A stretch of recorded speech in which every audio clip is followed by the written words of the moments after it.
Oke teman-teman, jadi kali ini saya akan review aplikasi Induk yang baru saja saya selesaikan. Jadi aplikasi buku Induk ini adalah aplikasi buku Induk siswa digital ya. Ya tujuan utamanya sebenarnya untuk pengumpulan data siswa lah.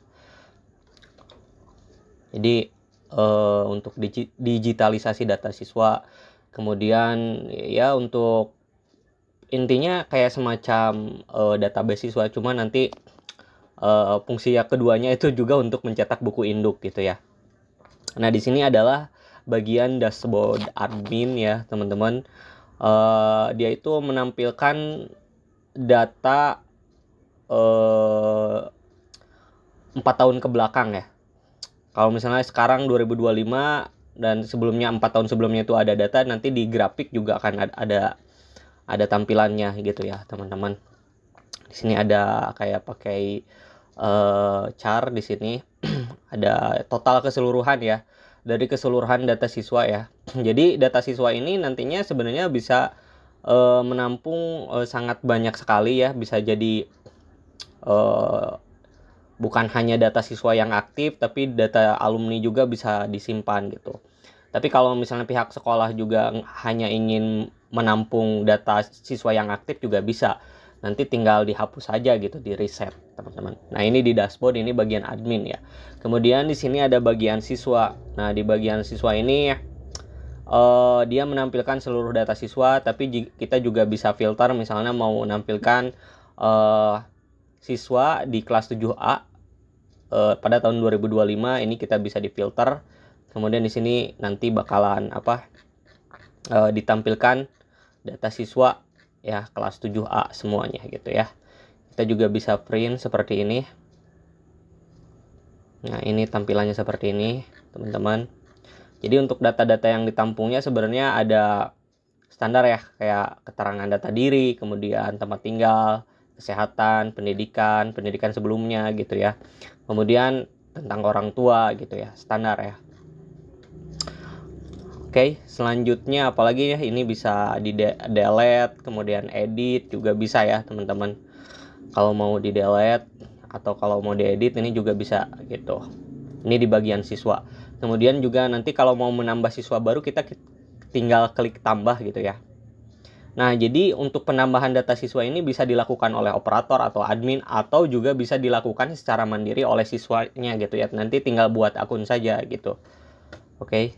Jadi dari sini bisa, kemudian dari sini juga bisa untuk nambah siswanya. Kemudian kita juga bisa cetaknya berdasarkan ini ya. Untuk cetak buku induknya bisa pakai dipastekan NISN dari siswanya gitu ya teman-teman. Nah, kalau ini kayak buat ngerubah kelas, ngerubah kelas ataupun menentukan kelas, ini bisa ya teman-teman. Nah di sini ini untuk bagian ekspor data ya, misalnya kita mau tampilkan dari tanggal berapa ya? Ya oke, tanggal 10 kita backup. Nanti hasil backupnya kurang lebih kayak gini. Nah jadi seluruh datanya, seluruh siswa ini bakalan di backup tuh ya. Tuh. Oke. Jadi lengkap lah. Oke. Pada intinya sebenarnya pengumpulan datanya seperti ini nantinya gitu. Jadi sebenarnya manfaat utamanya ya memudahkan aja untuk pengelolaan data siswa atau digitalisasi data siswanya gitu. Jadi lebih mudah. Apalagi juga kan si siswa bisa ngisi datanya secara mandiri gitu ya. Si operator mungkin kalau kerjanya mungkin bisa lebih enteng gitu ya, karena kalau misalnya datanya mandiri, operator gak usah terlalu banyak bekerja juga gitu ya, lebih ringan dan bisa mengerjakan tugas-tugas lain gitu. Oke. Kemudian di sini ada bagian menu development ini kayak buat membuat data palsu untuk misalnya simulasi gitu ya, percobaan gitu, proses uji coba gitu ya, untuk entah itu untuk misalnya demo gitu ya, atau untuk misalnya pelatihan, maka kita butuh misalnya data semacam ini ya, simulasi, maka ini cocok ya, nanti bisa melakukan generasi siswa gitu ya. Tinggal masukkan jumlah kelasnya, kemudian misal kelasnya 7G, kita tambah misalnya 10 gitu ya. Di sini kita klik generate, maka dia akan otomatis nambah gitu ya siswanya. Oke. Ini bakalan nambah nanti. Oke, jadi seperti itu. Nah, selanjutnya tadi development ya, ini buat buat menggenerate siswa, entah itu nanti datanya buat data demo atau data pelatihan gitu yang menggunakan aplikasinya. Nah, di sini kan belum ada NIS-nya ya, teman-teman. Kita coba kelas 7A tahun 2025, di sini NIS-nya masih kosong. Nah, di sini ada fitur yang namanya NIS generator. Jadi NIS generator ini nantinya 2 digit pertama itu diambil dari tahun masuk. Nah, ini 2525, kemudian 5 digit terakhir itu nanti diambil dari NPSN, NSM, dan 3 digit terakhir itu urutan nomor siswanya gitu ya.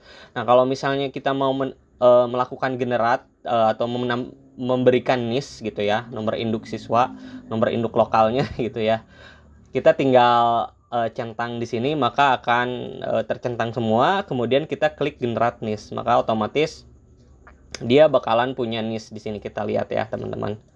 Nah, ini sudah punya NIS-nya untuk kelas 7A gitu ya. Nah, itu untuk fitur NIS generator. Tadi kan ada development, kemudian NIS generator.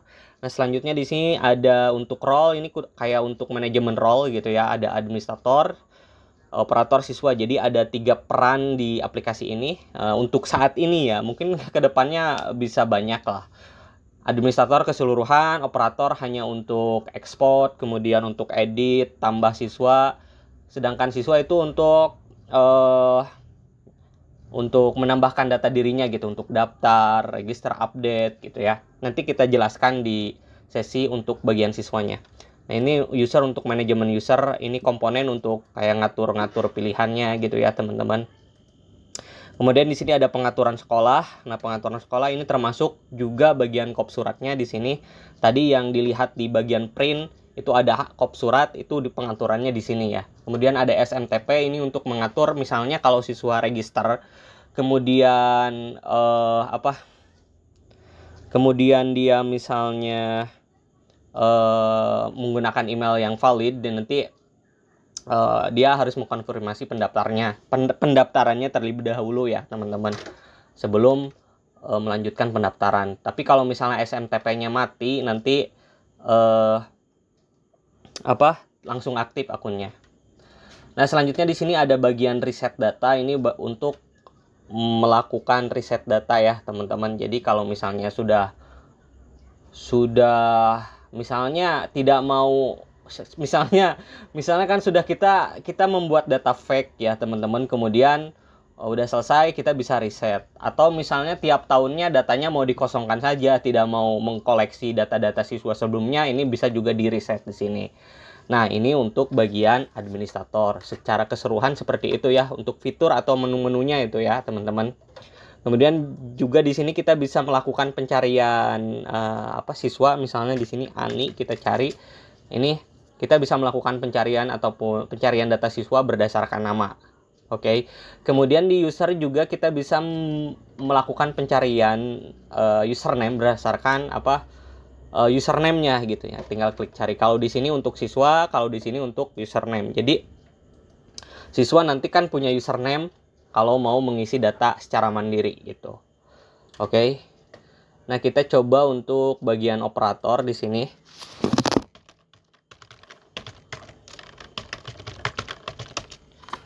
Nah, ini bagian dashboard operator ya. Jadi menunya tampilan dashboardnya sama seperti admin, cuma dia terbatas ya teman-teman. Oke, di sini juga ada ekspornya. Nah, ini ada bagian untuk bagian ekspor, untuk nambah siswa juga ada di sini.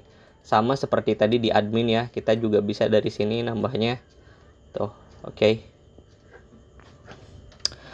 Nah, menunya seperti ini ya, sama fungsinya, cuma kayak untuk pengaturan SMTP, pengaturan sekolah, kemudian development untuk membuat data fake-nya itu tidak ada ya di bagian operator.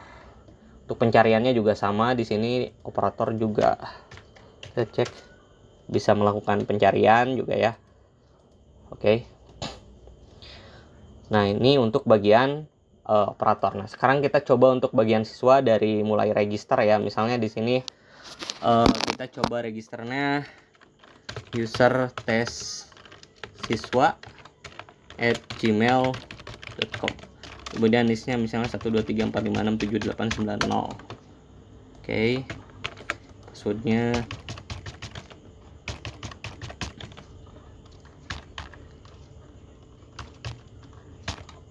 oke, kita klik register.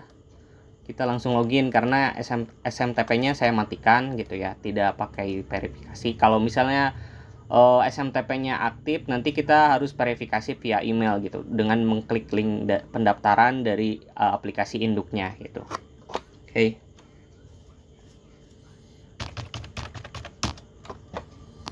Nah, ini bagian siswa seperti ini. Jadi kalau dia pertama kali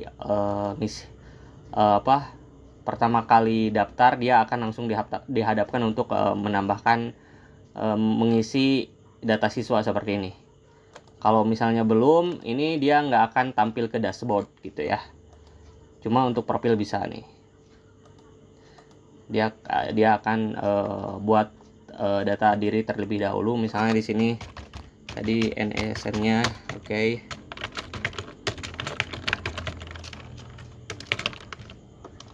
Misalnya Pangandaran, oke.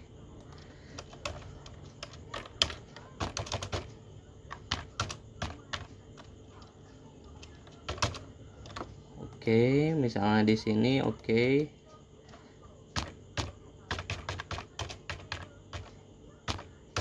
Oke, ininya wajib diisi. Kita klik simpan. Nah, nanti datanya akan tersimpan di sini. Nah, sekarang kita bisa mengakses bagian dashboardnya gitu ya, teman-teman. Nah, di sini ini bagian alamat. Oke, kita juga bisa ngisi data alamat seperti ini. Oke, oke.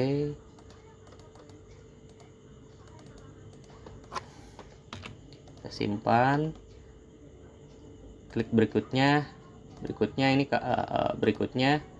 Berikutnya ini nama tadi sebelumnya ini untuk data orang tua, kemudian data pendidikan. Oke. Nah, ini untuk wali kalau ada. Nah, kalau sudah selesai mengisi data seluruhnya, kita bisa melakukan konfirmasi pengisian data. Jadi kalau datanya udah dikonfirmasi, dia nggak akan bisa diedit lagi gitu. Oke. Jadi misalnya di wali ini kita konfirmasi, kemudian klik centang di sini, kita klik konfirmasi, maka datanya nggak akan bisa dirubah lagi gitu ya, teman-teman.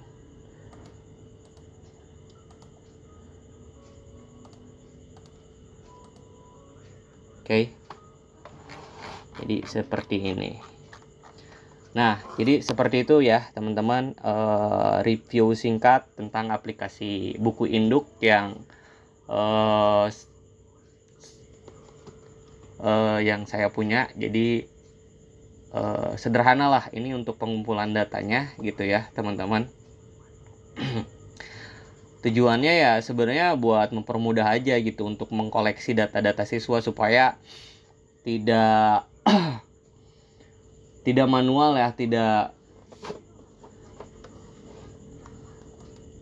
ribet gitu ya. Jadi kalau pakai aplikasi kan si siswa nanti bisa ngisi datanya sendiri gitu ya teman-teman. Nah, untuk review yang lebih jelasnya lagi mungkin bisa teman-teman akses di blog.pursem.com ya, atau di www.pursem.com. teman-teman nanti bisa cari informasinya di sana gitu ya. Nanti ada review aplikasi Indux ya, aplikasi buku induk siswa digital. Teman-teman bisa baca review-reviewnya tentang teknologi yang digunakan, tentang manfaat, tentang tujuannya, itu sudah saya tuliskan di blog saya. teman-teman bisa akses live demonya dari blog saja gitu ya, di www.blog.pursen.com gitu ya. Oke, terima kasih. Saya Ahmad Zilani. Wassalamualaikum warahmatullahi wabarakatuh.